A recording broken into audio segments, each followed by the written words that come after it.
Hello, everyone, and welcome to the CarAlarm podcast. My name is Alex. And I'm Gaven. And today we're going to review TLC, SmackDown Live, and Monday Night Raw from the past few days in October, whatever they may be.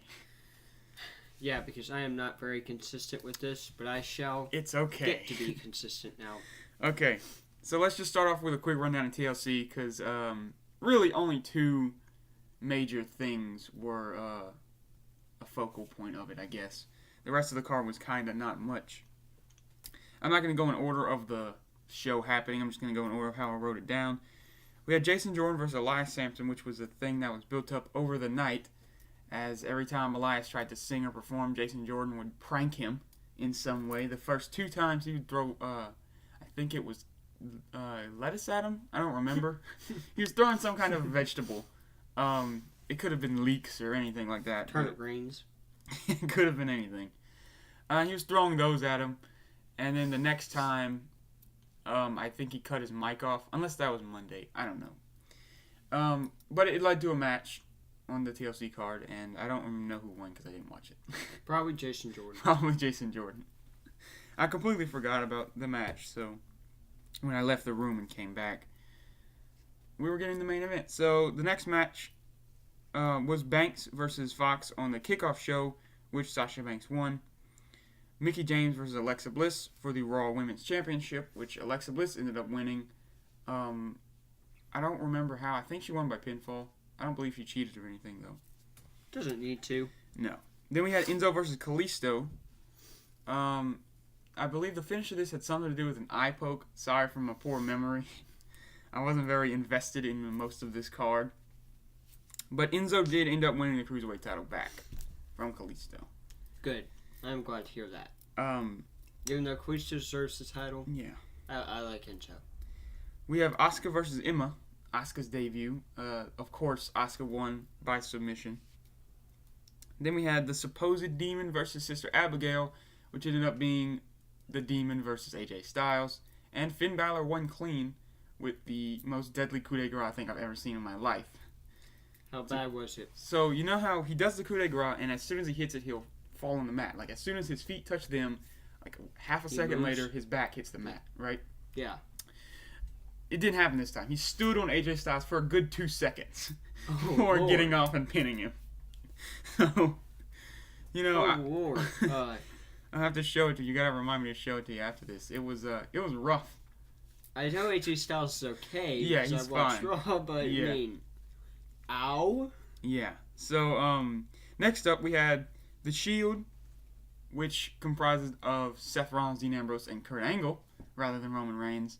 And we had The Miz, The Bar, Braun Strowman, and Kane as their opponents.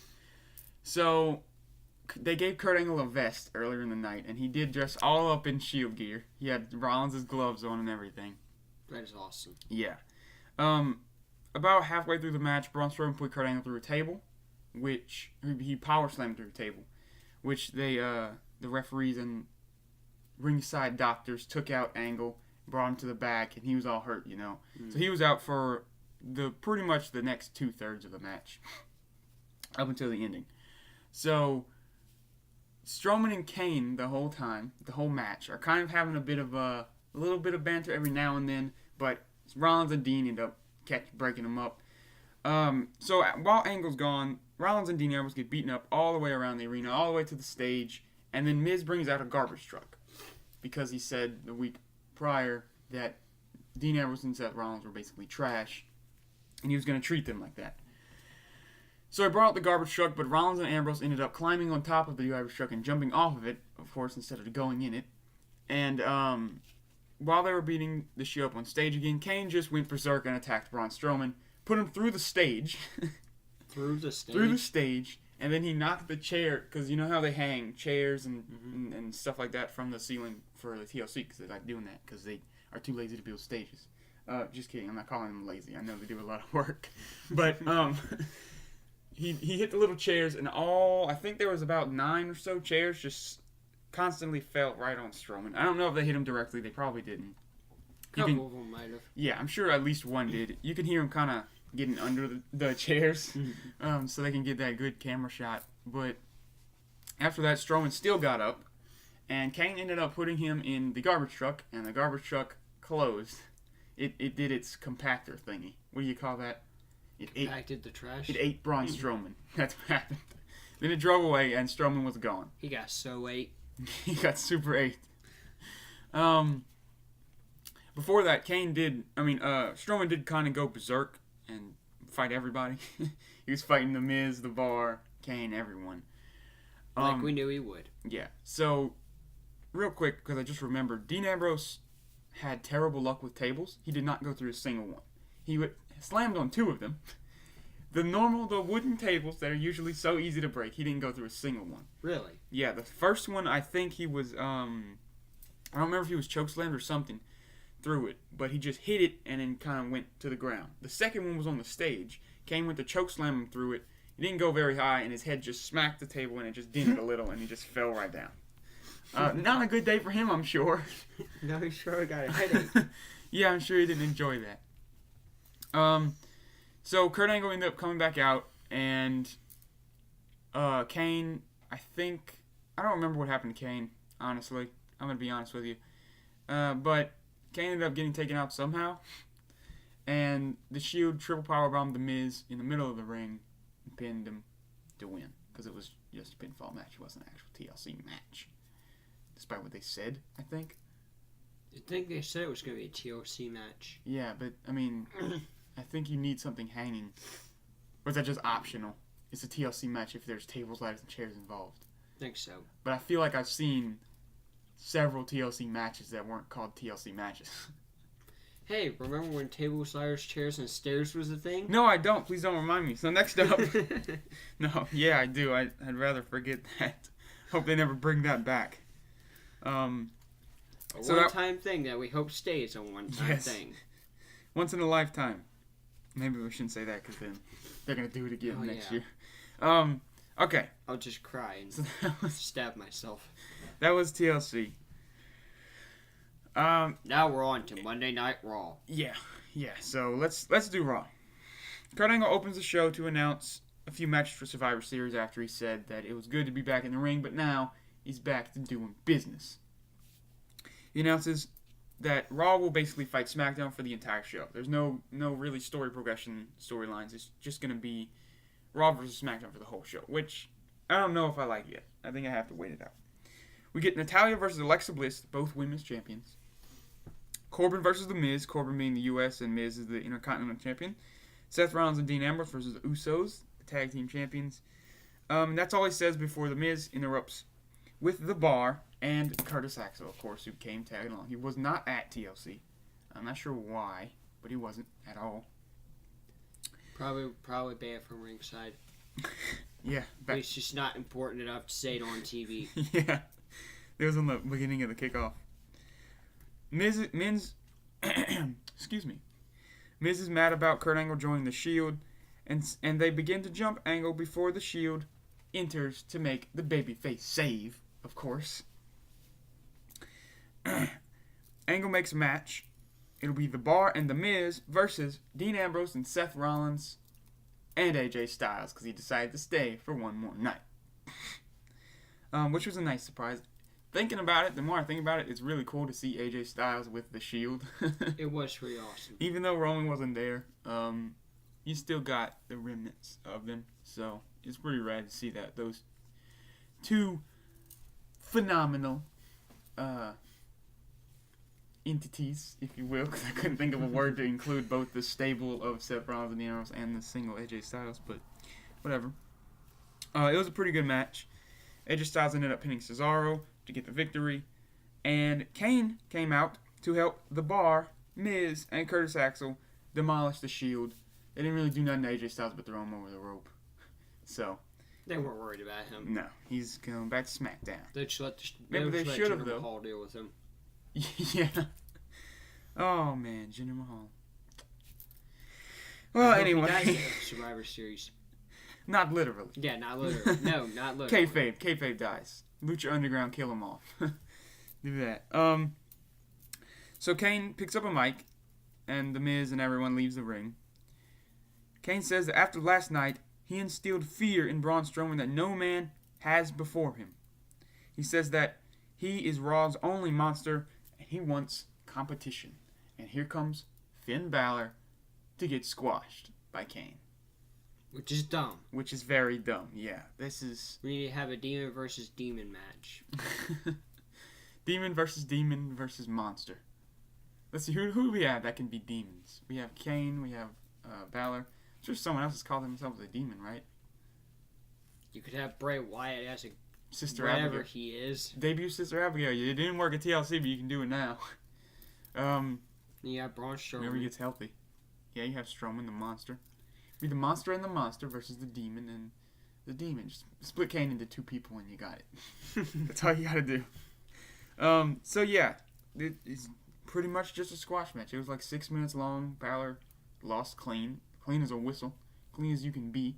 Clean as if a baby just took 3 baths. That's a lot of baths for a baby. That's a lot of baths for a baby. It's a very clean baby. Finn Balor is a very clean baby, if you get what I'm saying. Well, unless you just suck at baths. I guess Kane would be the clean baby. What? Suck at baths? Yeah. Just rolled around in water for a little bit and then stumbled onto some mud, so... Yeah, I don't understand this at all. I don't know why you would have Finn Balor beat AJ Styles if you're going to have him lose to Kane the night after pretty quickly and cleanly. I don't know. If Finn Balor starts getting jobbed out week after week, or if they just forget about him, I think I might go into depression. Because this is just And we'll absurd. quit watching Raw. Aries and Neville have left. Neville left? Neville, you didn't hear about this? No. Okay, so yeah, Neville left after the night Kalisto won the Cruiserweight Championship. Neville walked out of Raw. Or apparently he never showed up. I don't know exactly what happened. I don't want to say that I know exactly what happened, but apparently he either left or never showed up due to just frustration with WWE. And he's gone, and apparently he said he's just happy now that he's gone.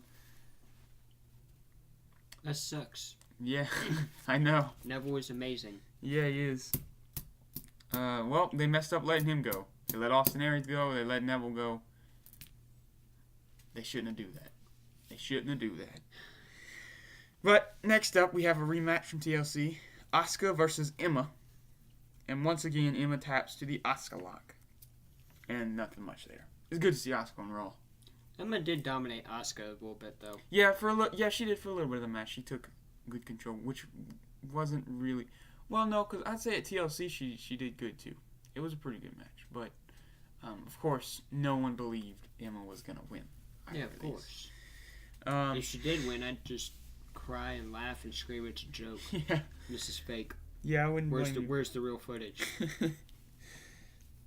It's highly edited. I don't understand. Alexa Bliss comes out after the whole Emma situation. This isn't related to that.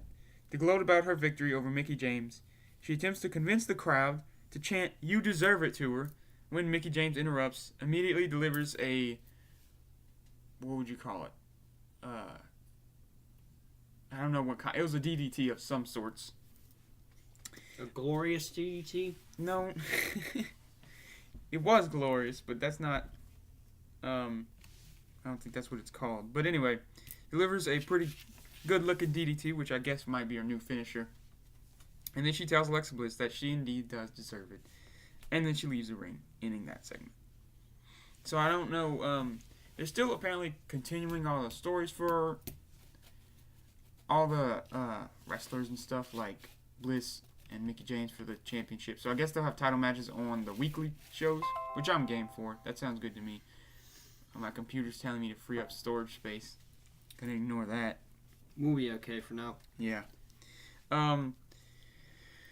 So next up we have Elias, once again trying to sing.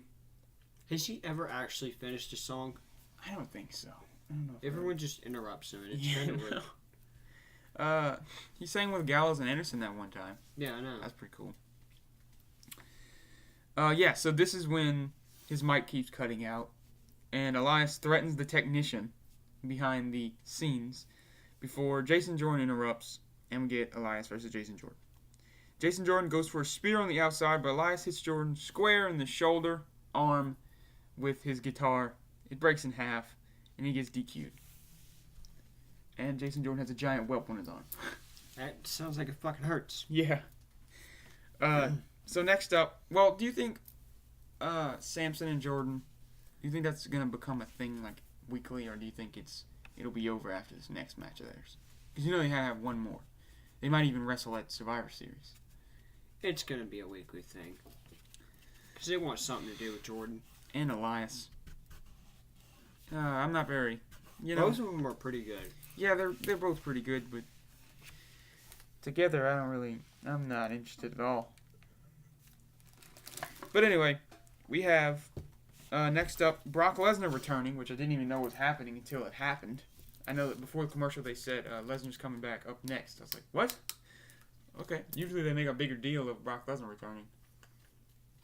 Yeah, I don't know what the gig up this was. They said at the beginning, and they said it right before he shows up. I didn't even see it at the beginning. Okay, so Paul Heyman says that Jinder Mahal is not worthy of being a WWE champion. He kind of talks for a little while, but that's basically the gist of it. And he says that at Survivor Series, Jinder Mahal is going to Suplex City as he accepts Jinder Mahal's champion versus champion match challenge. And that's really all of that. Needs to be winner takes all and Lesnar win, just Universal and WWE champion. No, I don't want that. And Finn Balor comes back, takes the Universal champion, and Lesnar gets bumped to SmackDown. So then he's a free agent. I would say let AJ Styles take the world title. Balor can take the Universal title. And Lesnar gets bumped. Oh, Balor and AJ two sweeted at the end of their match too. Balor waited for AJ to get up, and then they two sweeted. Sunday at TLC. It was awesome. Yeah. It was cool. The crowd was chanting for it. And I was hoping they would do it too. Alright, so next up we have the triple threat match for the team leader of the Women's Survivor Series team for Monday Night Raw. I really like how that's happening. They're having the 5-on-5 men's and women's matches. Yeah, they did that last year too, if you remember. I didn't remember that. Yeah, they did it last year. That's why when Kurt Angle said, we're doing a 5-on-5 women's match as well, I was like, yeah, okay, we did that last year. I like it, though. Yeah. Me too. It was a good match, too. Yeah, it was. I thought Sasha was going to tap out Alicia Fox. Then Alicia Fox ended up throwing, I think it was she threw Sasha into Bayley, right? And then Bayley fell back into the ring, and Fox got the pin. Yeah. And then Alicia Fox is a leader of Team Raw at Survivor Series. It's a surprise. Yeah. At least it's interesting, though, I guess. Yeah, it's different. It wasn't predictable, which I just thought it was going to end with the bank statement. Okay, we have next up a cruiserweight match. Enzo Amore comes out with Tony Nese, Drew Gulak, Noam Dar, and Arya Daivari. I always forget his name. I didn't even write it down, but I just remembered it in my head. Drew Gulak introduces Enzo Amore because of some vocal injuries, and he speaks off all of Enzo's normal catchphrases, but in a very plain and grammatical way, I guess you could say. Very proper So he's way. one of those typical white guys. Yeah, I guess so. Kalisto, Swan, Metalik, Cedric Alexander, and Mustafa Ali, is a lot of people, come out. They don't say anything. It's just they're ready to have their 5-on-5 match, which, now that the Shield's back, looks like we're getting a lot of 3-on-3s, 5-on-5s, and such and things. And I did not miss that from back then. I didn't either. I hope that's not a constant thing. See, it makes sense with the Shield because it's 3 people. Yeah. You can't have a fight one dude. Yeah. He'll get killed. Right, but the Shield's not in every match. Exactly. So, Kalisto ended up pinning Enzo Amore for the win. I didn't see a good portion of this match. But, yeah, It was okay. Okay. Nothing big. I didn't think so. Wasn't too bent out of shape about it. Next, we have the main event. Segment, I guess. It's not a match. Kurt Angle once again comes out to announce the Raw team before Shane McMahon interrupts him with the entire SmackDown roster coming from the upper stairs in the crowd out down to the ring. They surround the ring, and Kurt Angle ends up walking out like, okay, that's a lot of people. And as he's walking up the ramp, Shane McMahon tells the entire SmackDown roster to go get him. And he just runs into the backstage. And they run through the entire backstage. They beat up Apollo Crews. I listed every single person that they beat up backstage. Apollo Crews, Titus O'Neil. They tear up the interviewer. They beat up Goldust, Kurt Hawkins, Rhino, Curtis Axel, Jason Jordan, Finn Balor, Matt Hardy, Elias, Carl Anderson, Luke Gallows, Bayley, Sasha, Foxy, James, Mickey James, Seth Rollins, and Dean Ambrose. Holy crap, that's like most of our stuff. I know. They drag Kurt Angle out to the ring. Okay, so we had a little bit of an issue for a second, but we're good. Kurt Angle told Shane told Kurt that they would finish what they started here on Raw on SmackDown Live next week, which leads into SmackDown this week. Raw was pretty good. I liked it. SmackDown Live isn't quite as interesting. However, that's not good. So to open the show, Shane McMahon comes out and shows a replay of the whole Raw Under Siege deal. Shane says it's good to be back, and AJ staying for 2 days was kind of a part of their plan. It worked out for the best of them. Kind of gave them the one guy's already in there, you know, he can get the rest of the trust. Thing, I guess. Yeah, I guess. Builds trust. Yeah. Sami Zayn comes out. Sami Zayn threatens Shane, saying if he was in the ring as a competitor, Shane that is, he would be left hurting by Sami. Then Sami says that him and Owens will be carrying the load of Survivor Series on their back. They both together agreed to do that. Shane says he doesn't want or need them to represent SmackDown at Survivor Series and makes a match. Sami versus Orton, and the winner will be the first Survivor Series member later on in the night. But that's not the first match. The first match is Shelton Benjamin and Chad Gable versus the New Day. Benjamin and Gable are pretty heel at this point. Very much so, actually. I still think Benjamin should just turn on Gable every single week. I don't care when. I don't think it has to be at a pay-per-view. I'm just... Right now. Yeah, right now. Recorded on WB.com. Have a video of it uploaded to World Star. Yeah. World Star. Benjamin beating World up Star. Chad Gable in a bar somewhere or in the gym. Yeah. Or on the street in the basketball court. A bunch of people screaming World Star. Okay, next up we have Fashion Dogs, which is, of course, Fashion Files. I'm not sure what they're based off of this time. Sorry for not knowing, but... Don't apologize. We don't need to apologize. Yeah, I'm not sorry anyway. Not sorry. How about that? You are sorry. Oh. Alright, well, anyway. It's alright, though. I am too, so we're all good. Okay, good. It opens with Breezango and the Ascension walking to some upbeat music as the introduction to the cast opens. You know, just a big generic intro movie. I'm sure it's a spoof of whatever this is based off of. But again, I don't know. So, Tyler Breeze and Fandango and the Ascension have James Ellsworth in a chair, tied up, taped up. Good. The Ascension says they're going to cut off his tongue because he knows where the briefcase is, which the briefcase was stolen last week, and they have no idea where it is. Tyler Breeze says they don't have to do that. When Carmella walks in with her briefcase, Dango opens it to find some dirty underwear. Tyler Breeze and Fandango are ready to close the case as they found the dirty underwear in the briefcase. Whatever that may mean, they're ready to end Fashion Files completely when the Ascension reminds them that they have solved 0 cases of the entire course of the Fashion Files, and that the Bludgeon Brothers are the only people that fit every single piece of the puzzle. That being 2B, stealing the briefcase, trashing the office, beating up Breeze, all that good stuff. And next week, the next episode of Fashion Files will be called Stranger Things. So, I'm looking forward to that one. They had the logo and everything. It looked good. Best part of SmackDown by far. I love Fashion Files. It always is. Yeah, it always is. Fashion Files is amazing. They never need to stop it. No, please don't.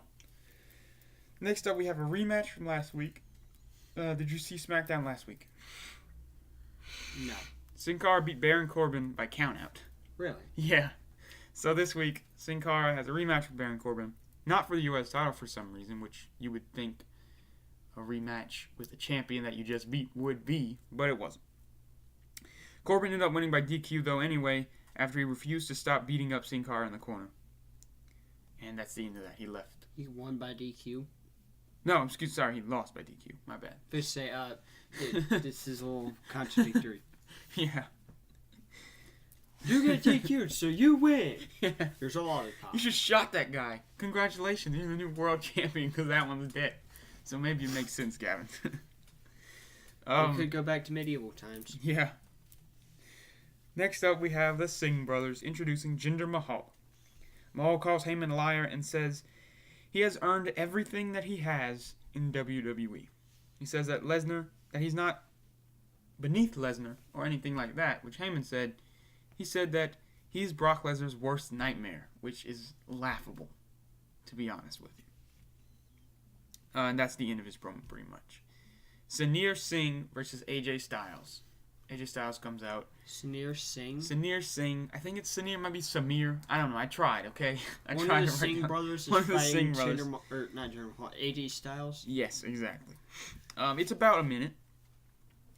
The ref does make Jinder Mahal leave the ring so he couldn't interfere before the match started. AJ Styles ends up winning with the calf crusher after he threw the brother into the other brother who was on the apron trying to interfere in the match. AJ Styles did not get hit one time by either one of them. Good, like he should not have. Yeah. 2 failed distraction attempts too, which is cool to see. AJ wins by the calf crusher, like I said, a minute into the match. I guess they just wanted to give AJ Styles some TV time, but also give him a break after he had 2 matches in the past 2 nights. Yeah, so he's had 3 matches in 3 days. 2 being some pretty big matches. 1 especially with Balor and himself, and then with the Shield. You know, obviously less of a load because there's 6 people in the match, but yeah, but it's still pretty. Yeah, and it was a pretty good length match. So he did enough. So this is just a cakewalk at this point. Yeah, this is just them saying, I guess, AJ Styles, here's your rest day. This is making sure he doesn't get sore. You know, work out with soreness in his muscles. Yeah. He did no move but the calf crusher and a few punches and kicks, so he's completely fine. I wouldn't either. He's probably pretty dead at this point. Yeah, he's got to be so tired. So next up, we have the women's 5-way match to determine the team leader at Survivor Series. All the women in this match will be on the team, but the winner of this match will be the leader of Survivor Series. So it's Naomi, Carmella, Becky Lynch, Tamina, and Charlotte. Becky Lynch ended up tapping Carmella out with the disarmor, and she is the new team leader. Yes, I'm happy about it. Listen. For those of you who don't know what just happened, Alex knocked over both of our waters. No, just my water. Sorry, I thought his was up there too. Because he is clumsy, but it's okay. Listen, a couple weeks ago, Gavin spilt the water on the recording table, so I'm not the only one. Let's continue and not worry about how clumsy both of us are. So anyways, Becky Lynch winning that is pretty awesome. I'm glad Becky Lynch, she's been champion before, which is good, but I'm glad she gets pushes still.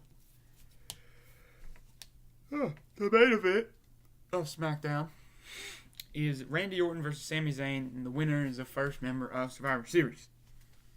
They had a good 10-minute, I think, match. It was pretty good. It was fine. Though I have to admit, Randy Orton's a little boring these days. It's because he doesn't really have much to do. No. After Wyatt, I mean, he doesn't really had much to do. I think Mahal wore me out on Randy Orton. I think that was enough for me. Yeah. I'm just tired of him now. I think I'm only tired of him because I was so tired of Mahal, and it just kind of spread to Orton. Jinder Mahal's deceased. Yeah, I think he is. And Shinsuke's kind of boring now, too. Nowhere near the amount of the other two, but I mean, you know, he wasn't even on SmackDown this week. He was, however, under sieging Monday Night Raw, so. Randy Orton ended up winning after a low blow to Sami Zayn and then an RKO. So Kevin Owens came down the ring to try to help Sami Zayn, but it ended up distracting the referee so Orton could get a low blow on Zayn, and then hit an RKO. Not out of nowhere this time. Good. Which Michael Cole pointed out, too. So that was the end of SmackDown Live. Orton is the first member of Survivor Series. I'm actually getting used to Michael Cole now. Yeah, me too. I don't want to kill myself every time I hear him speak. I don't mind him very much. That's because he doesn't have JBL anymore to worry about. Yeah, true. JBL is just awful. Yep. He's gone, so it's good. So I know you didn't watch SmackDown. Or TLC, but from what you heard, I guess we won't include TLC. What do you think is the best? Raw. Raw? I mean, this week it was Raw because the Under Siege and all of this. Yeah, I agree. It had a lot more. The Shield and AJ Styles together was cool. Strowman wasn't on Raw this week, which guess he'll be here next week. They said he'll be out for a couple of weeks because of that. Yeah. Which Michael Cole said it probably indefinitely because no human's supposed to Yeah. withstand getting crushed by a garbage truck. Yeah, right. He should be dead. He should have died when. This is not my opinion. I'm just saying he should have died when the ambulance rammed into the back of that semi. So, but he didn't because he's Braun Strowman. And he's not a man. He's a monster among men. Exactly. I'd go with Monday Night Raw too. The Under Siege thing was pretty cool. It reminded me of the Nexus a lot. I liked it. Before John Cena. Before John Cena. Yep, here comes Cena. Cena's gonna return at Survivor Series. Oh my God. And beat every single. He's gonna eliminate everyone in both Survivor Series matches, the women's too, and he's gonna win the Universal title and the World Championship from Jinder Mahal. Make it a triple threat match. Cast in John Cena's Cena Money in the Bank, which they just invented. It's a new match. Cena doesn't have to compete to win it. He just wins it every 2 months. He can cash it in to win both championships. John Cena it's not Super Cena anymore. Let's hope it stays that way. It's I can't think of a funny pun, but John Cena's gone for now, and he probably won't be back for a while. And when he does come back, he'll probably be gone again after that. So, yeah, make a pun out of that. He's a part-timer. I failed to do it. Yeah, he is a part-timer now. Everybody kept calling him a part-timer. It's just like, you know what? Screw it. I'll be a part-timer. Yeah. Now he has a part-time job working at Burger King. I feel like he would own a Burger King instead of working at it. No, he's the guy back flipping the burgers. He's the fry cook? Yeah, no one even knows who he is either. You see that really buff guy? Everyone calls him Sam. They're just like, hey, Sam. He's like, sup? He went like under identity, like have you seen Arrow? Mm-hmm. You know Roy, how he goes undercover after. He just does that. Just gets a new name. Goes undercover so no one knows he's John Cena, despite him looking like literally no one but John Cena. He's wearing a wig, so he has like long hair. Oh yeah, he grew his facial hair out. Yeah, there you go. That's John Cena. That's what he's doing right now. Yep. So if you want to look up Sam from Burger King, that you probably won't notice that it's John Cena, but it definitely is. If you know a Sam at your Burger King, no matter what they look like, it is John Cena. I don't know, he's gotten really good at disguises. I know a Sam at Burger King, but it's a chick. Well, you might want to get that autograph, son, because it's going to be worth something when he reveals that it's John Cena. I think that's all we... A big reveal. Yeah. Big twist. I think that's all we have. We're rambling at this point. Yeah, I think Monday Night Raw was better, so... It was definitely better. You got anything more? I want Jinder Mahal to get destroyed at Survivor Series. Squash. Yeah, I went to like a 30-minute Jinder Mahal getting destroyed fest. Part of me wants Jinder Mahal to get squashed, right? But he's the world champion, and I never want the world champion to get squashed.